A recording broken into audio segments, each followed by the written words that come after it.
Hello' everyone, আপোনালোক সকলোকে স্বাগতম জনাইছোঁ এক্সাম এস্পিৰেণ্ট ইউটিউব চেনেলটোলৈ। বন্ধুসকল, আজিৰ ভিডিঅ'টোত আমি আলোচনা কৰিবলৈ লৈছোঁ আগন্তুক আমাৰ চিটেট হ'বলৈ গৈ আছে, তাৰ কাৰণে অসমীয়া ভাষাৰ সহায় হোৱাকৈ কিছুমান গুৰুত্বপূৰ্ণ প্ৰিভিয়াছ ইয়েৰৰ কুৱেশ্যন পেপাৰ। চ' দেৰি নকৰি আমি পোনে কুৱেশ্যন আনচাৰলৈ যাম। আজিৰ ভিডিঅ'টোৰ প্ৰথম কুৱেশ্যনটো দিয়া আছে যে বহুভাষিক শ্ৰেণী এটাত, ইয়াত ক'ব বিচাৰিছে যে আমাৰ যি বহুভাষিক শ্ৰেণী থাকে সেই শ্ৰেণীটোৰ কথা কৈছে। সেইটো আমি তলৰ যি চাৰিটা অপশ্যন দিয়া আছে তাৰ ভিতৰত কোনটো এই ক্ষেত্ৰত শুদ্ধ হ'ব। বহুভাষিক শ্ৰেণী কথাটো কি হয়, তাৰমানে ইয়াত ক'ব যদি আমি বুজিব বিচাৰোঁ যে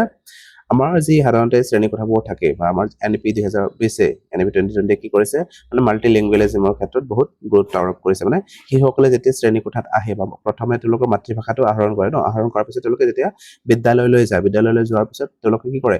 আন এটা ভাষা শিকিবলগীয়া হয়। আৰু সেই ক্ষেত্ৰত কি কৰে, তেওঁৰ যি মাতৃভাষাটো আছে সেই মাতৃভাষাটো প্ৰথমে লৈ যায় সেই মাতৃভাষাতে কি কৰিব লাগে, গুৰুত্ব দিব লাগে। আৰু সেইটোৱে হৈছে কি বহুভাষিকতা, বিভিন্ন ধৰণৰ পৃষ্ঠভূমিৰ পৰা বা বিভিন্ন ভাষা কোৱা ছাত্ৰ ছাত্ৰীসকল কি কৰে সেই শ্ৰেণী কোঠাত উপস্থিত হয়। চ' ইয়াকে আমি কি ক'ব পাৰোঁ, বহুভাষিকতা বুলি কোৱা হয় সাধাৰণতে। ইয়াত কৈছে বহুভাষিকতা বা বহুভাষিক শ্ৰেণী এটাত কি কৰা হয়। প্ৰথম অংশটোত কৈছে শিকাৰীয়ে প্ৰথম ভাষাটো ভিন্ন ঠাঁচ ব্যৱহাৰ কৰে।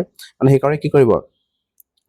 প্ৰথম ভাষাটোৰ ভিন্ন ঠাঁচ ব্যৱহাৰ কৰিব। কাৰণটো কি হৈছে যে ইয়াত শিকাৰসকলে যে গৈছে নিজৰ যি ভাষা আছে, ঘৰুৱা লেংগুৱেজ আছে, সেই ঘৰুৱা ভাষাটো শিকি তেওঁলোকে কি কৰিছে, স্কুললৈ গৈছে। আৰু স্কুললৈ যোৱাৰ পিছত কি কৰিছে, তেওঁলোকে যিটো ভাষা শিকি আছে, যি টাৰ্গেট লেংগুৱেজ হয় তেওঁলোকৰ, ইংৰাজী হ'ব পাৰে, হিন্দী হ'ব পাৰে বা আন বিভিন্ন ধৰণৰ ভাষা হ'ব পাৰে, এই টাৰ্গেট লেংগুৱেজটো যে তেওঁলোকে শিকি আছে, এই শিকোঁতে কি কৰিব, তেওঁলোকৰ এই ঘৰুৱা ঠাঁচটো তাত থাকি যাব। যদিও তেওঁলোকে ভাষাটো ক'বলৈ চেষ্টা কৰিব, তথাপি তেওঁলোকৰ এই যি সাধাৰণতে ভাষাটো ব্যৱহাৰ কৰে সেই ঘৰুৱা ঠাঁচটো তাত কি কৰিব, প্ৰকাশ পাব। যেনেকুৱা ধৰণৰ আমি কি কৰোঁ, যদি আমাৰ ইণ্ডিয়ান মানুহখিনি যদি আমি চাওঁ,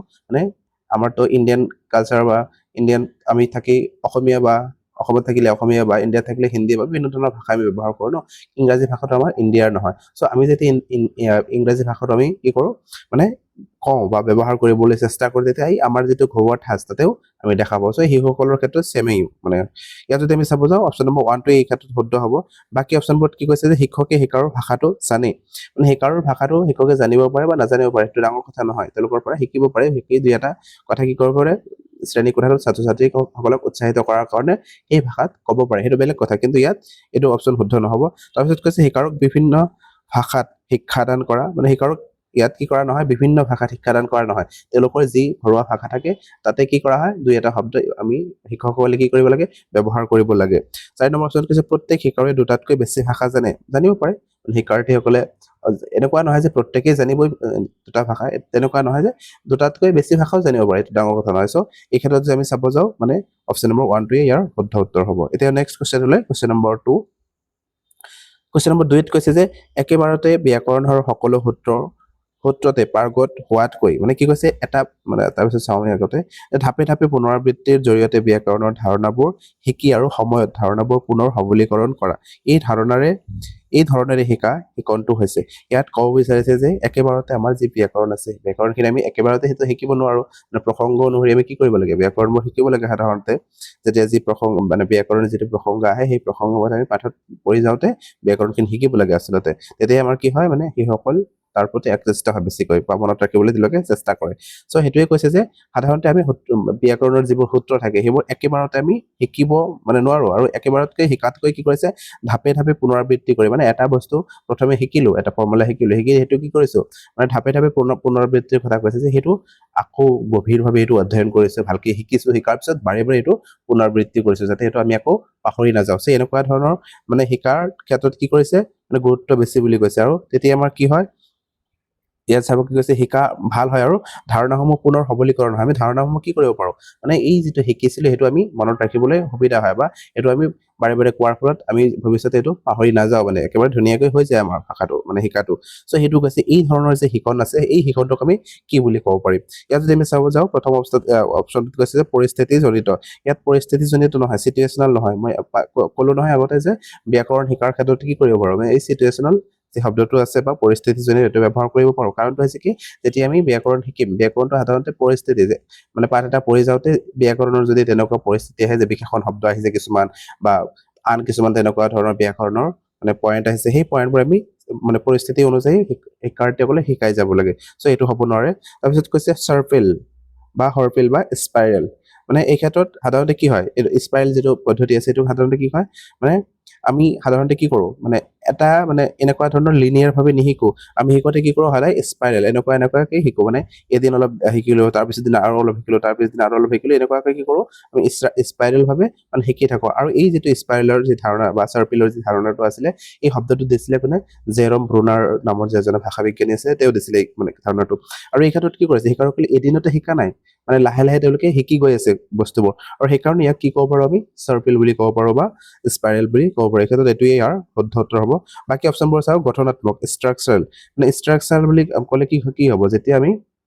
কোনো এটা বস্তু গঠন কেনেকে কৰো মানে ষ্ট্ৰাকচাৰটো কেনেকুৱা ধৰণৰ হয় তাৰ ক্ষেত্ৰত যেতিয়া আমি বেছিকৈ গুৰুত্ব দিম সেইটোকে আমি ষ্ট্ৰাকচাৰেল বুলি ক'ব পাৰিম সো এই ক্ষেত্ৰত আমি চাব গ'লে 2 নম্বৰ অপশ্যনটো ইয়াৰ শুদ্ধ উত্তৰ হ'ব এতিয়া নেক্সট কোৱেশ্চনটোলৈ কোৱেশ্চন নম্বৰ 3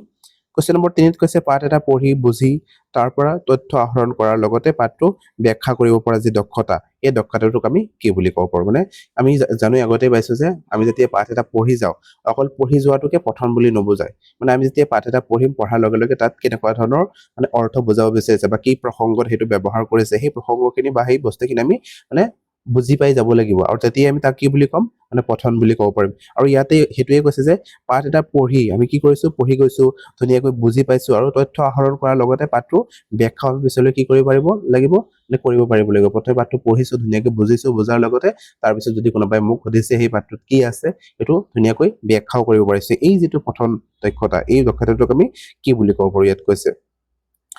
অপশ্যন নম্বৰ 1 ত কৈছে পঠন অনৰ্গলতা ইয়াত পঠন কৰিছে অনৰ্গল ভাৱে পঢ়িছে মানে অনৰ্গল ভাৱে অকল পঢ়ি গলেতো পঠন নহব এটো আমি আগতেই পালো তাৰপিছত কৈছে বি সংকেতিকৰণ ডিক্টেশন মানে ডিক্টেশন বুলি ক'লে কি হ'ব সাধাৰণতে মানে সেই মানে কিছুমান তেওঁলোকে যেটো পঢ়িছে বা যিকোনো এটা শব্দ পঢ়িছে সেই শব্দটো মানে মূল কি হয় শব্দটোৰ অৰ্থ কি সেই শব্দটো কি কৰিব একেবাৰে পুংখানুপুংখভাৱে যেটা আলোচনা কৰিব তাক আমি বিসংকেতিকৰণ বুলি ক'ব পাৰো বা ডিক্টেশন বুলি ক'ব পাৰো আৰু ইয়াত 3 নম্বৰ অপশ্যন কৈছে শ্ৰুত লিপিকৰণ ইয়াত শ্ৰুত লিপিও হোৱা নাই শ্ৰুত লিপি হ'লে কি হ'ব শুনাৰ ক্ষেত্ৰতহে বেছি গুৰুত্ব থাকিব সো এই ক্ষেত্ৰত যে আমাৰ 4 নম্বৰ অপশ্যনটো আছে পঠন বোধশক্তি তেওঁলোকৰ কি হ'ব পঠন বোধশক্তি হ'ব আন্ডাৰষ্টেণ্ডিং লেভেলটো তেওঁলোকৰ বৃদ্ধি পাব প্ৰথমে নলেজ কৰিলে তেওঁলোকে নলেজ কৰাৰ পিছত সেইটো আন্ডাৰষ্টেণ্ডিং বহুত ধুনীয়াকৈ তেওঁলোকে আন্ডাৰষ্টেণ্ডিং কৰিব পাৰিব আৰু আন্ডাৰষ্টেণ্ডিং কৰিলে কি হ'ব আমাৰ মানে বস্তুবোৰ আমি ধুনীয়াকৈ ব্যাখ্যা কৰিব পাৰিম বা বুজাই দিব পাৰিম ইয়াত চাব আপোনালোকে যি ব্লুম টেক্সনমি আছে না ব্লুম টেক্সনমিৰ সেকেন্ড অপশ্যনটো আছিলে মানে হেকনৰ 6টা ভাগটো কৰিছিলে ন প্ৰথমে আছিলে নলেজ তাৰপিছত আন্ডাৰষ্টেণ্ডিং এই আন্ডাৰষ্টেণ্ডিংৰ কথা ইয়াতে কৈছে তাৰপিছত আছিলে এপ্লিকেশ্যন এপ্লাই কৰিব পৰা মানে ইয়াত সেইটোৱে কৈছে যে প্ৰথমে আমি নলেজ কৰিলো মানে শিকিলো আৰু এইটো কেতিয়া আমি ব্যাখ্যা কৰিব পাৰিম যেতিয়া আমাৰ আন্ডাৰষ্টেণ্ডিং লেভেলটো বহুত ধুনীয়া হ'ব তেতিয়াহে সেই বস্তুখিনি আমি ধুনীয়াকৈ ব্যাখ্যা কৰিব পাৰিম সো অপশ্যন নম্বৰ 4 এই ক্ষেত্ৰত শুদ্ধ উত্তৰ হ'ব এতিয়া নেক্সট কোৱেশ্চন নম্বৰ 4 লৈ কোৱেশ্চন নম্বৰ 4 ত কৈছে একেটা শব্দৰ পুনৰাবৃত্তি হৈ কথা কোৱাত অসুবিধাৰ সৃষ্টি কৰা বাক বিসংগতিটো হৈছে মানে কি কৈছে একেটা শব্দকে আমি কি কৰো কেতিয়াবা প্ৰসংগ অনুসৰি বাৰে উচ্চাৰণ কৰি থাকো বা আমাৰ বিভিন্ন ধৰণৰ মানে পাঠ এটা পঢ়ি যাওঁতে বা শব্দ এটা উচ্চাৰণ কৰোতে আমাৰ কেতিয়াবা মানে বাজি লাগি গৈ থাকে এই যেটো মানে বিসংগতি এই বিসংগতিটোক আমি কি বুলি ক'ব পাৰো ইয়াত কৈছে বিশিষ্ট ধ্বনি এটো বিশিষ্ট ধ্বনি নহবই নোৱাৰে মানে বিশিষ্ট ধ্বনি হলে আমি বাৰে উচ্চাৰণ কৰিম জানো নহয় কেতিয়া সো এটো বিশিষ্ট ধ্বনি নহয় তাৰপিছত কৈছে প্ৰকৃতি মৰফিমৰ কথা কৈছে মানে মৰফিম কাৰণে বাৰে আমি উচ্চাৰণ কৰিছো এটোও নহব তাৰপিছত কৈছে ডিসপ্ৰেক্সিয়া মানে ডিসপ্ৰেক্সিয়াটো কি হয় সাধাৰণতে এটো এটা মানে শিকন অক্ষমতাও হয় এটো হৈছে কি হয় আমাৰ মানে এই আমাৰ যে মাংসপেশীবোৰ থাকে সেই মাংসপেশীবোৰ ইয়াত কৈছে যে মানে ডিসপ্ৰেক্সিয়া হলে কি হয় মাংসপেশীবোৰ একেবাৰে কি হৈ যায় নৰম হৈ যায় বা আমাৰ মুখৰ যিখিনি আকৃতি থাকে মুখৰ মাংসখিনি একেবাৰে নৰম হৈ মুখৰ আকৃতিটো বেলেগ ধৰণৰ যি হয় এই যেটো আমাৰ মানে শাৰীৰিক গঠনৰ ক্ষেত্ৰত কি হয় আমাৰ মানে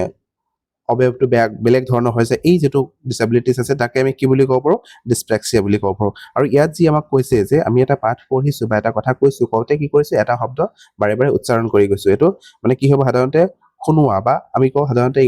হাকলানা বা তুতলা বুলি যে আমি সাধাৰণতে কয় তেনেকুৱা ধৰণৰ যে এটা কথা মই কৈ গৈছো যোৱাৰ পিছত কি হৈছে মানে কেতিয়াবা আটকি গৈছে সেই কথাটো বাৰে উচ্চাৰণ হৈছে সো এটো হ'ব হাকলানা বা শুনোৱা বা তুতলামি যি কৰা হয় হেতু সো অপশ্যন নম্বৰ 4 টো শুদ্ধ হ'ব ইয়াৰ ক্ষেত্ৰত এতিয়া আমি নেক্সট কোৱেশ্চনটো লৈ কোৱেশ্চন নম্বৰ 5 কোৱেশ্চন নম্বৰ 5 ত কি কৈছে যে একেটা শব্দ যে একাধিক স্বতন্ত্ৰ ধ্বনিৰ সমষ্টি আৰু হেবৰ হকিয়াকৈ বিশিষ্ট ধ্বনিৰ ভাঙি দেখুৱাব পৰা যায় এই কথা কোনে ধৰণৰ জ্ঞান বা সজাগতাৰ অন্তৰ্গত ইয়াত ক'ব বিচাৰিছে যে একেটা ধ্বনিৰে বা একেটা শব্দৰে বিভিন্ন একেটা শব্দত কি কৰিব পাৰে বিভিন্ন ধৰণৰ স্বতন্ত্ৰ ধ্বনি থাকিব পাৰে আৰু সেই ধ্বনিবোৰ আমি যদি বিচাৰি যাওঁ মূল বিচাৰি যাওঁ তাত কি হয় একোটা বিশিষ্ট বৰ্ণ আমি পাওঁ এই যি জ্ঞান বা সজাগতাৰ কথা কৈছে এইটোক আমি কেনেকুৱা ধৰণৰ সজাগতাৰ ভিতৰত মানে ৰাখিব পাৰি যেনেকুৱা ধৰণৰ মই যদি কওঁ মানে এই চ আৰু ছ এই দুটা কি হয় বেলেগ বেলেগ বৰ্ণ হয় নে নাই বেলেগ বেলেগ কি হৈছে মানে ধ্বনি হয় আৰু সেই ধ্বনিটো দুটা মিলি কি কৰিব পাৰোঁ আমি এই স্বটোক বিশিষ্টভাৱে আমি কি কৰোঁ মানে বিশিষ্ট ধ্বনি হিচাপে ব্যৱহাৰ কৰোঁ চ আৰু ছ দুটা মিলি এই বিশিষ্ট এটাই ধ্বনি হ'ব চ এনেকুৱা ধৰণৰ কৈছে মানে চ দি লগাই যদি আমি কেইবাটাও শব্দ মানে এটা শব্দ বনাইছো আৰু সেই শব্দটো আমি বিশ্লেষণ কৰিলে কেইবাটাও ধ্বনি তাত আমি পাম বা আখৰ আমি পাম তাৰ মাজৰ পৰা কেইটামান বিশিষ্ট ধ্বনি থাকিব এই যিটো বিশ্লেষণ কৰা বা এই যিটো সজাগতা এইটোক আমি কি বুলি ক'ব পাৰিম বুলি কৈছে সাধাৰণতে ইয়াত যদি আমি অপশ্যন নম্বৰ 1টোত চাওঁ আখৰৰ সজাগতা ইয়াত আমাৰ অকল আখৰৰ সজাগতা হৈছে নে মানে আখৰ আৰু বৰ্ণ বা বিশিষ্ট ধ্বনি এইবোৰ বেলেগ বেলেগ হয় ন আমি জানো আগৰ পৰাই তাৰপিছত ইয়াত কৈছে যে শব্দৰ সজাগতা ইয়াত অকল শব্দৰ সজাগতাই হোৱা নাই মানে শব্দটোতো কি কৰিছে শব্দটো ভাঙি পাতি তেওঁ বিশ্লেষণ কৰিছে তাত কেনেকুৱা ধৰণৰ ধ্বনি ব্যৱহাৰ হৈছে বা কি কি বিশিষ্ট ধ্বনি আছে চ' এইটোত যদি আমি চাব যাওঁ 3 নম্বৰ অপশ্যনটোত যি দি আছে বিশিষ্ট ধ্বনিগত সজাগতা চ' এইটো হ'ব বিশিষ্ট ধ্বনিগত সজাগতা ইয়াত ব্যাকৰণগত সজাগতাৰ কথাও অহা নাই মানে ব্যাকৰণগত সজাগতা ক'লে কি হ'ব মানে ব্যাকৰণৰ যিকোনো এটা পাৰ্ট লৈ আমি যেতিয়া বিশ্লেষণ কৰিম সেইটো মানে ইয়াত বিশিষ্ট ধ্বনিৰ কথা যেহেতু কৈছে আৰু অপশ্যন নম্বৰ 3 টো দিয়াই আছে মানে বিশিষ্ট ধ্বনিগত সজাগতাৰ কথা চ' এইটো 3 নম্বৰ অপশ্যনটো ইয়াৰ ক্ষেত্ৰত শুদ্ধ হ'ব এতিয়া নেক্সট কুৱেশ্যনটো লৈ কুৱেশ্যন নম্বৰ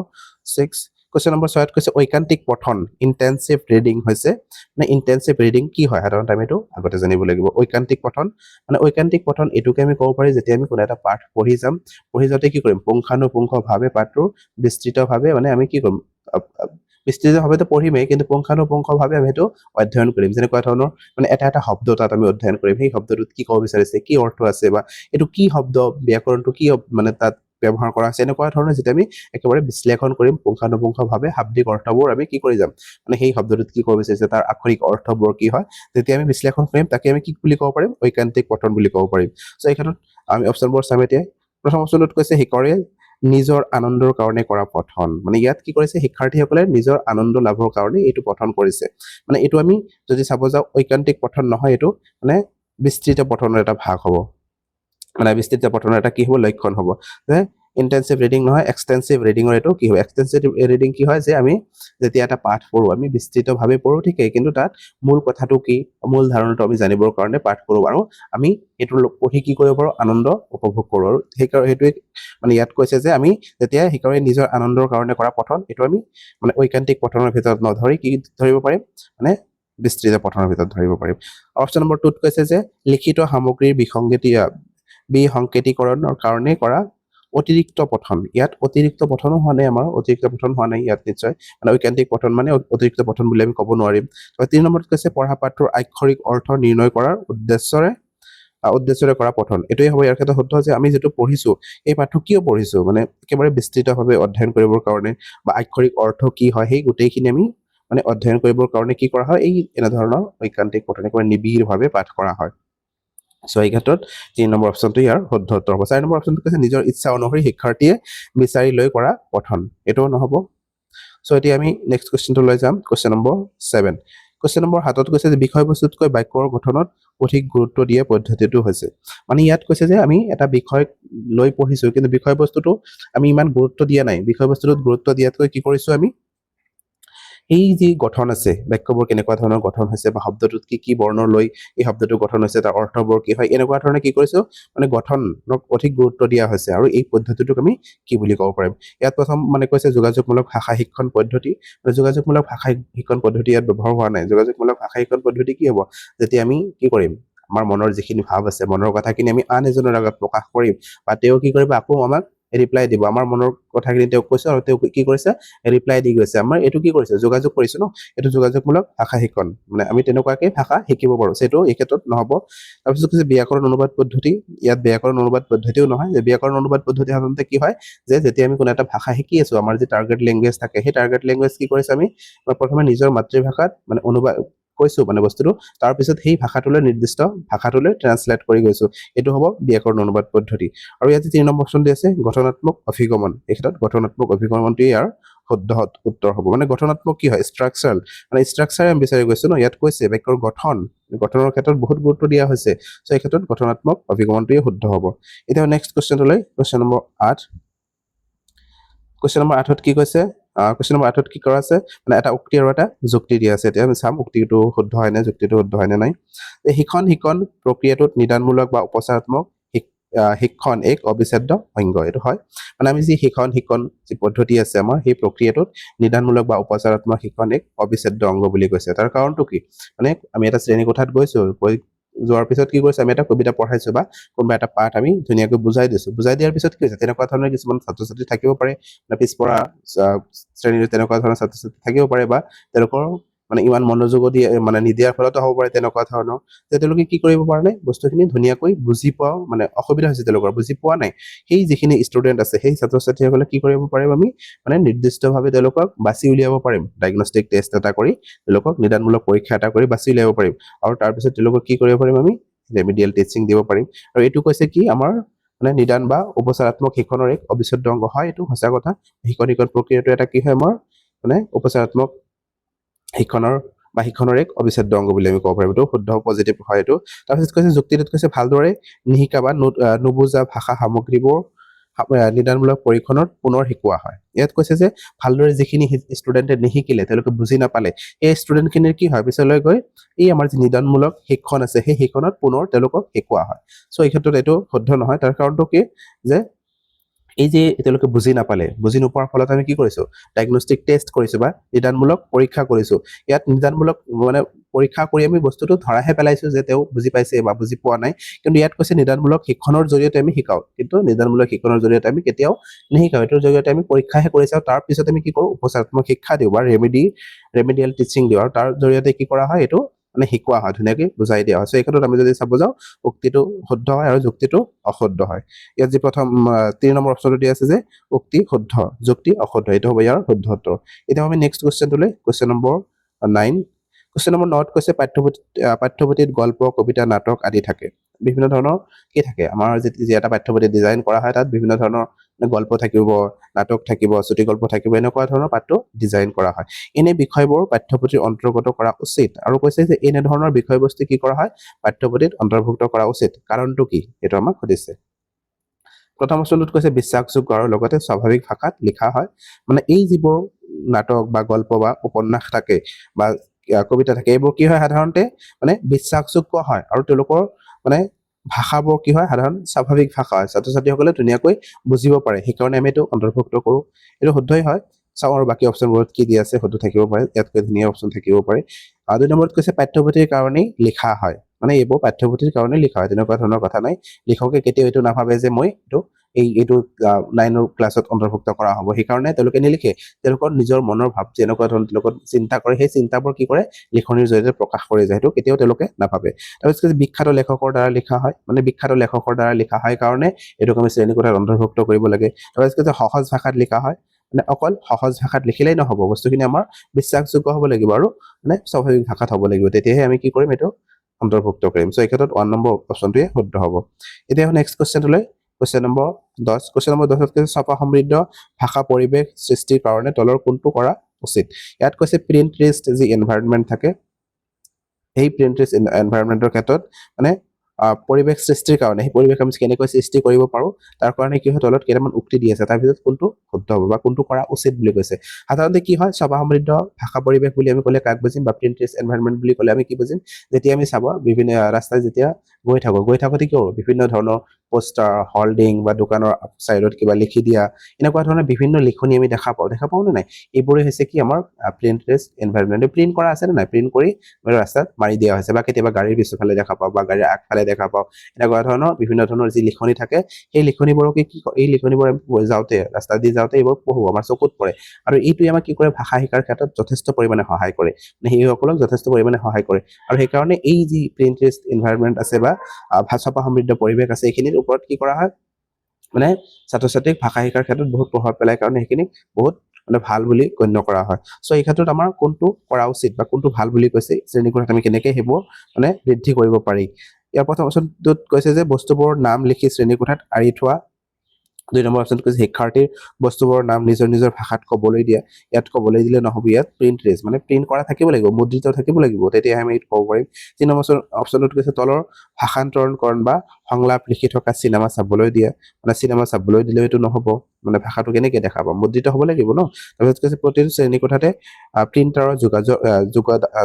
যোগান ধৰা মানে অকল আমি প্ৰিণ্টাৰৰ যোগান ধৰিছো প্ৰিণ্টাৰৰ যোগান ধৰিলে কি হ'ব দেখা পাম জানো দেখা নাপাওঁ কেতিয়াও সেইটো প্ৰিণ্টাৰৰ যোগেদি ছপাই আমি ৰাখিব লাগিব আমাৰ যি দেৱাল আছে ৱালবোৰত আমি যদি ৰাখো তেতিয়া আমি কি কৰিব আমাৰ চকুত পৰিব যোৱাৰ লগে লগে আৰু সেইটোৰ জৰিয়তে আমাৰ ভাষাৰ যিটো কি হ'ব আয়ত্ত কৰা কৌশলটো বাঢ়ি যাব ভাষাটো আমি ধুনীয়াকৈ মানে শিকিব পাৰিম চ' ইয়াৰ ক্ষেত্ৰত অপশ্যন নম্বৰ 1 টো যিটো দিয়া আছিলে যে বস্তুবোৰৰ নাম লিখি শ্ৰেণী কোঠাত আঁৰি থোৱা মানে সাধাৰণতে চাব সৰু সৰু ল'ৰা ছোৱালীবোৰক কি কৰা হয় মানে বিভিন্ন ধৰণৰ পোষ্টাৰ বা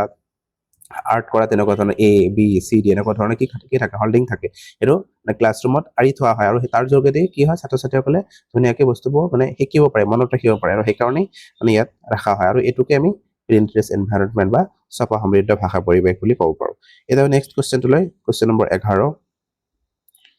কুৱেশ্যন নম্বৰ 11ত কৈছে দ্বিতীয় কক্ষৰ শিক্ষক এগৰাকী মানে দ্বিতীয় মানত এজনৰ কি কৰিছে দ্বিতীয় শ্ৰেণীত এজন শিক্ষক গৈছে আৰু তেওঁৰ কথা কৈছে যে দেখুওৱা আৰু কোৱা শ্ব' এণ্ড টেল কাৰ্যৰ কাৰণে বস্তু কিছুমান লৈ আনিছে তাৰপিছত কৈছে ভাষা শিক্ষণ এই সামগ্ৰীবোৰক আমি কি বুলি ক'ব পাৰোঁ ইয়াত কৈছে যে দ্বিতীয় মানৰ ছাত্ৰ ছাত্ৰীসকলক ভাষাৰ শিক্ষক এজনে কি কৰিছে তেওঁলোকক মানে বিভিন্ন ধৰণৰ বস্তু মানে কোনোবা এটা বস্তু বুজোৱাৰ কাৰণে বিভিন্ন ধৰণৰ কি কৰিছে সামগ্ৰী তেওঁলোকে লৈ গৈছে যেনেকুৱা ধৰণৰ যদি তেওঁলোকক মানে আম শ্ৰেণী কোঠাটোত আম বুলি কৈছে আমটো তেওঁলোকে বুজি নাপায় সাধাৰণতে যদি আমি ক'ব যাওঁ বুজি যদি নাপায় তেতিয়া কি কৰিছে তাৰ কাৰণে যাতে ভালকে বুজাই দিব পাৰে তাৰ কাৰণে শিক্ষকজনে কি কৰিছে আম এটা লগত লৈ গৈছে লগত লৈ তেওঁলোকক দেখাইছে যে এইটো হৈছে আম বা এইটো মানে আপেল এটা হয় এনেকুৱা ধৰণৰ যেতিয়া দেখাইছে বা কেতিয়াবা কি কৰা হয় ৰান্ধনী ঘৰৰ সামগ্ৰী আছে তেওঁলোকে সেইটো পঢ়াবৰ কাৰণে বা সেইবোৰ বুজাবৰ কাৰণে কি কৰিছে ৰান্ধনী ঘৰৰ পৰা তেওঁলোকে চামুচ বা তেনেকুৱা ধৰণৰ বিভিন্ন ধৰণৰ থালি গ্লাছ এইবোৰ লৈ গৈ শিক্ষাৰ্থীসকলক দেখাইছে আৰু এই যে তেওঁলোকে দেখালে এই সামগ্ৰীবোৰক আমি কি বুলি ক'ব পাৰোঁ বুলি কৈছে ইয়াত কৈছে দেখুওৱা আৰু কোৱা সামগ্ৰী মানে ইয়াত যি আমাৰ অপশ্যনত কৈছে কুৱেশ্যনত কৈছে দেখুওৱা আৰু কোৱা ইয়াত সেইটোৱে দিছে যে দেখুওৱা আৰু কোৱা সামগ্ৰী এইবোৰ হয়নে তাৰপিছত কৈছে ৰিলিয়া 3 নম্বৰত কৈছে ভাষা সামগ্ৰী তাৰপিছত 4 নম্বৰত কৈছে স্মৃতি সহায়ক বা নিমনিক ইয়াত যদি আমি চাবলৈ যাওঁ অপশ্যন নম্বৰ যি 2 দিয়া আছে মানে ৰিলিয়া বা এইটো কি হয় বাস্তৱ সামগ্ৰী হয় নে নাই ৰিয়েলিষ্টিক বাস্তৱ সামগ্ৰী হয় এই ক্ষেত্ৰতেও বাস্তৱ সামগ্ৰীবোৰ লৈ গৈছে শ্ৰেণী কোঠাত আৰু লৈ গৈ তেওঁলোকক কি কৰিছে সেইটো বুজাই দিছে ধুনীয়াকৈ বুজাই দিছে মানে দেখুৱাইছে আৰু ধুনীয়াকৈ সেইটোৰ যোগেদি বুজাই দিছে আৰু দেখুৱাৰ লগে লগে কি হৈছে ছাত্ৰ ছাত্ৰীসকলে এইটোৰ প্ৰতি মনোযোগ আকৰ্ষিত হৈছে হয় এইবোৰ বস্তু আমি দেখা পাওঁ সদায় দেখি থাকোঁ তো তেওঁলোকৰ কি হৈছে সেই বস্তুটো মানে ধুনীয়াকৈ হৈ গৈছে আৰু এই সামগ্ৰীবোৰক আমি সেইকাৰণে ৰিলিয়া বুলি ক'ব পাৰোঁ এতিয়া নেক্সট কুৱেশ্যনটোলৈ বাস্তৱ সামগ্ৰী বুলি ক'ব পাৰোঁ এতিয়া আমি আহোঁ 12 নম্বৰ কুৱেশ্যনটোলৈ 12 নম্বৰ কুৱেশ্যনত কৈছে প্ৰাৰম্ভিক স্তৰত শিক্ষকে ছবি থকা কিতাপ পঢ়াত কি কাৰণে গুৰুত্ব দিব লাগে ইয়াত কৈছে প্ৰাৰম্ভিক স্তৰবোৰত যেতিয়া ছাত্ৰ ছাত্ৰীসকলে স্কুললৈ যোৱা আৰম্ভ কৰে সেই সময়খিনিত তেওঁলোকক কি কৰা হয় মানে ছবি থকা কিতাপ কিছুমান দিয়া হয় আৰু এইবোৰ গুৰুত্বপূৰ্ণ বহুত গুৰুত্বপূৰ্ণ আৰু কি কাৰণে ইয়াক গুৰুত্ব দিব লাগে বুলি কৈছে